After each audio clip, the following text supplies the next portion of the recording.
Hi friends, कैसे हैं सब आप? ठीक है। उम्मीद है कि आप सब खैरियत से होंगे। तो आज मैं जा रहा हूँ लेबर कॉलोनी। वहाँ पे मेरे दोस्त ने बोला है कि फात भाई एक वीडियो बनाना मेरे लिए, कि मेरा घर सेल हो जाए। तो चलते हैं उस लोकेशन पे, आप देखिएगा।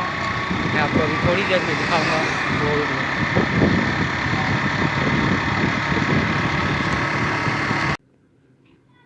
तो दोस्तों, मैं उस लोकेशन पे पहुँच चुका हूँ, महमूद गार्डन लेबर कॉलोनी में।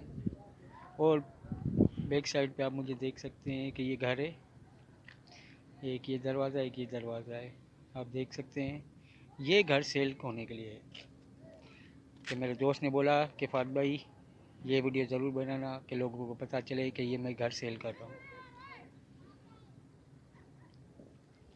इसका नंबर मैं आपको स्क्रीन पे दे दूँगा।